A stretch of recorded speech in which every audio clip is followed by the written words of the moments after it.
Assalamualaikum warahmatullahi wabarakatuh. Halo teman-teman, berjumpa kembali dengan Ibu Guru Mila Desti.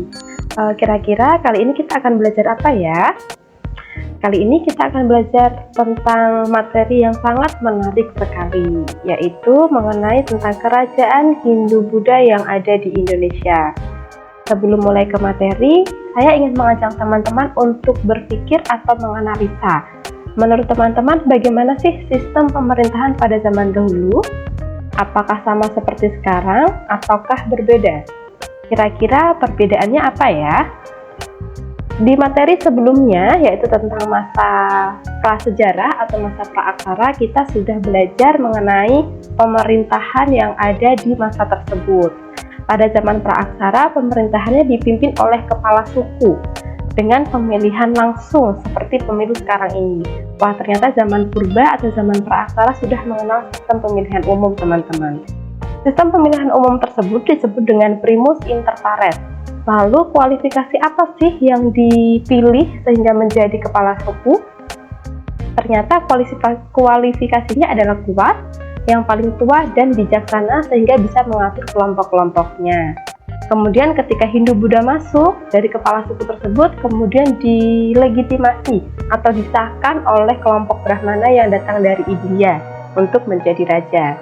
Jadi perbedaannya ketika Hindu dan Buddha sudah masuk, ini dipimpin oleh raja yang diresmikan langsung oleh Brahmana dari India. Kemudian si raja ini dianggap sebagai dewa oleh rakyatnya atau manusia setengah dewa.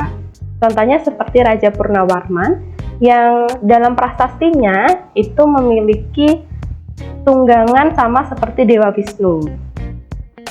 Nah teman-teman, gambar berikut merupakan gambaran atau ilustrasi dari kedatangan Hindu-Buddha ke Indonesia yang dibawa oleh pedagang-pedagang dari India. Seperti yang kita tahu bahwa kedatangan Hindu-Buddha tidak hanya membawa perubahan di aspek agama saja, melainkan dari perdagangan, kemudian dari sosial dan juga pemerintahan. Dari aspek ekonomi, sebelumnya masyarakat Indonesia atau Nusantara pada zaman itu memenuhi kebutuhannya dengan sistem barter. Jadi hanya tukar-menukar saja. Kemudian ketika Hindu-Buddha datang ke Indonesia, dengan pedagangnya mulai mengajarkan atau mempunyai ilmu untuk berdagang. Jadi ada transaksi perdagangan dengan mata uang yang saat itu masih mata uang asli. Kemudian dalam sistem sosial dikenal kasta, seperti yang kita tahu, kasta yang paling tinggi adalah Brahmana, kemudian ksatria yang berisi tentang prajurit ataupun raja-raja, kemudian kasta ketiga ada Waisya, yaitu pedagang, kemudian kasta terakhir adalah Sudra. Sudra ini seorang budak yang tugasnya adalah melayani kasta-kasta yang ada di atasnya. Kali ini kita akan belajar mengenai pengaruh Hindu-Buddha di aspek pemerintahan, yaitu munculnya kerajaan-kerajaan Hindu-Buddha. Nah, raja yang pertama yang akan kita bahas adalah dari Kerajaan Kutai. Kerajaan Kutai ini terletak di tepi Sungai Mahakam, Kutai Kartanegara, Kalimantan Timur. Raja yang terkenal adalah Raja Wulandharma. Ilustrasinya seperti gambar di samping. Prasastinya atau peninggalan yang paling terkenal adalah prasasti Yupa atau prasasti Batu. Bagaimana kehidupan masyarakatnya di Kerajaan Kutai Kartanegara ini? Masyarakat ini suka menulis di atas batu. Ini yang menandai berakhirnya zaman praaksara, kemudian masuk ke zaman aksara. Zaman praaksara merupakan zaman belum ditemukannya tulisan. Namun ketika para peneliti ini sudah menemukan sebuah prasasti dan prasastinya itu ditulis menggunakan batu, tapi di atas batu ya teman-teman, seperti tradisi masa megalitikus. Ini jadi berakhirnya masa praaksara menuju ke masa praaksara. Dan memiliki mata pencarian sebagai pedagang karena letaknya yang strategis, yaitu di jalur antara India dan juga Tiongkok. Pedagang-pedagang India ini istilahnya adalah transit, yang ingin ke Tiongkok transit ke daerah Kutai Kartanegara ini. Kemudian yang bisa diambil atau yang sangat berkesan dari Raja Mulawarman ini adalah sifat dermawannya beliau yang berani bersedekah 20.000 ekor sapi kepada para Brahmana. Selain itu, Artinya ketika si Raja Mula Warman ini bersedekah 20.000 ekor sapi yang jumlahnya tidak sedikit, dapat kita ketahui berarti Raja Mula Warman ini memiliki hubungan yang baik dengan Brahmana atau pemuka agama pada zaman itu. Nah, kerajaan kedua yaitu Kerajaan Tarumanegara. Kerajaan Tarumanegara ini terletak di Jawa Barat. Kemudian prasasti yang terkenal adalah Prasasti Tugu, dan raja yang terkenal atau raja yang memiliki andil besar adalah Raja Purnawarman. Yang tadi Kutai Kartanegara memiliki raja yang namanya Mulawarman. Kemudian Kerajaan Tarumanegara rajanya bernama Purnawarman. Dari ilmu-ilmu pengetahuan atau dari ilmuwan ini mengatakan bahwa nama-nama tersebut merupakan nama asli dari Nusantara pada saat itu. Nah, Raja Purnawarman ini memiliki hasil yang luar biasa saat pemerintahannya, yaitu menggali sebuah galian. Galian tersebut bernama Galian Gomati. Gunanya buat apa Galian Gomati ini? Galian Gomati ini difungsikan untuk mengairi sawah di musim kemarau, kemudian mengatasi masalah banjir di musim hujan.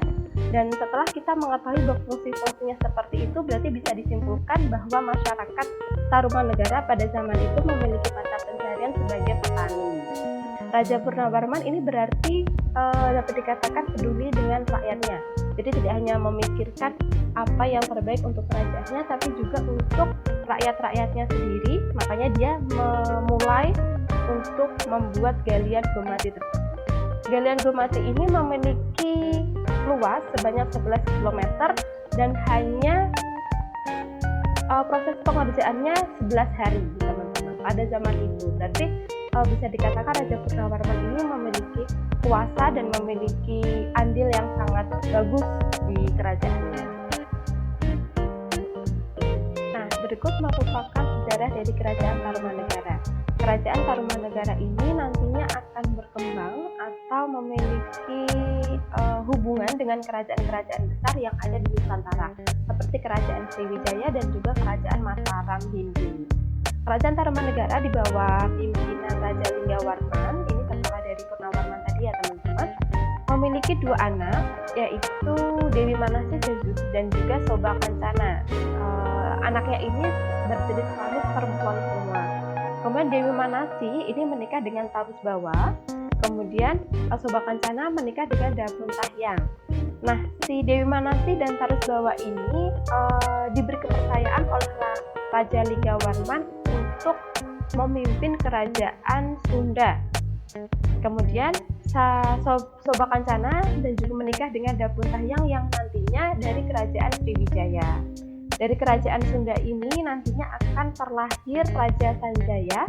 Seperti yang kita tahu, Raja Sanjaya merupakan raja yang memimpin di kerajaan Mataram, sehingga membawa kerajaan Mataram menjadi kerajaan yang besar. Kemudian Dabun Tahyang ini nantinya akan memimpin kerajaan Sriwijaya. Setelah itu digantikan dengan Balaputradewa. Ternyata Balaputradewa ini ada hubungannya juga dengan kerajaan Sunda, kemudian kerajaan Mataram. Seperti apa kisahnya nanti kita tunggu di video selanjutnya ya. Sebelumnya saya ingin bertanya kepada teman-teman nih, kira-kira dari raja-raja yang sudah kita sebutkan tadi, ada Raja Mulawarman yang bersedekah 20.000 ekor sapi kepada Brahmana, dan juga Raja Purnawarman dengan kesuksesannya membangun sebuah bendungan atau sebuah galian untuk mengairi sawah dari rakyat-rakyatnya dan juga menghalau banjir ketika musim hujan datang. Nah, kira-kira siapa nih raja favorit kalian dan kenapa alasannya? Silakan tulis di kolom komentar. Terima kasih untuk waktunya teman-teman. Sampai jumpa di video selanjutnya bersama raja-raja yang tentu saja luar biasa. Wassalamualaikum warahmatullahi wabarakatuh.